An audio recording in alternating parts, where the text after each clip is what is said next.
इस महिला का पति विदेश में नौकरी करने के बाद हमेशा के लिए इंडिया में अपनी पत्नी के साथ रहना चाहता था, लेकिन यही बात बीवी को नागवार गुजरी, क्योंकि पति जब विदेश में था तो इसका अपने चचेरे भाई से ही अफेयर हो गया।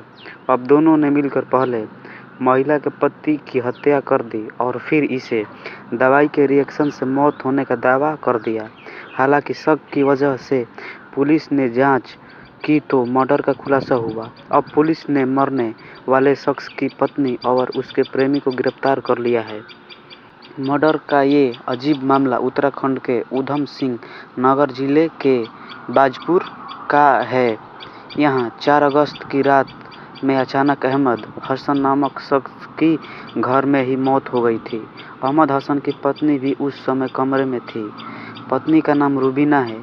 उसने अहमद के चाचा, भाई और परिवार वालों को बताया कि रात में उनकी तबीयत खराब हो गई थी, जिसके बाद उन्होंने कोई एक दवा खा ली।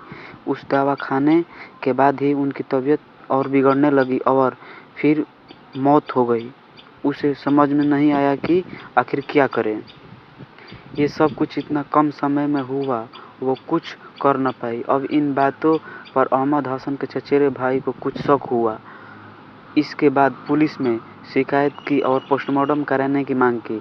पुलिस ने पोस्टमार्टम कराया तब पता चला कि अहमद हसन की मौत किसी दवा के रिएक्शन से नहीं बल्कि दम घुटने से हुई है। इसके बाद जांच करने पर खुलासा हुआ कि अहमद हसन की हत्या की हुई है। इस मर्डर को भी उसकी बीवी ने अंजाम दिया। इस साजिश में महिला का प्रेमी शामिल था। दोनों को पुलिस ने गिरफ्तार कर लिया है। ऊधम सिंह नगर एसएसपी मंजुनाथ टीसी ने बताया कि इस मर्डर की साजिश में रुबीना और उसके प्रेमी चचेरे भाई दानिश को गिरफ्तार कर लिया गया है। असल में 2 साल पहले अहमद हसन कमाने के लिए सिलसिले में विदेश में बहरीन चले गए थे। उसी दौरान पत्नी अकेली थी, वो मायके में रह रही थी। इसी समय पत्नी का अपने ही रिश्ते के चचेरे भाई दानिश से अफेयर हो गया।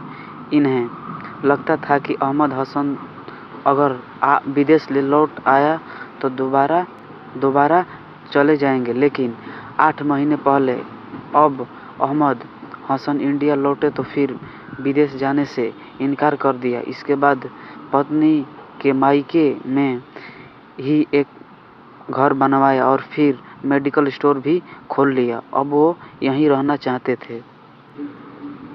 ऊधम सिंह पत्नी इस बात से बेहद परेशान हो गई। वो चाहती थी कि वो किसी न किसी तरह विदेश चले जाते तो वो अपने प्रेमी के साथ रहती। इसलिए साजिश के तहत दोनों ने मिलकर हत्या और प्रॉपर्टी हड़पने का प्लान बनाया। इसके साथ ही ये सभी सोचा कि अगर अहमद हसन की मौत को सामान्य किसी बीमारी से होने का नाटक किया जाए तो बेहद आसानी होगी, लेकिन इनकी साजिश फेल हो गई।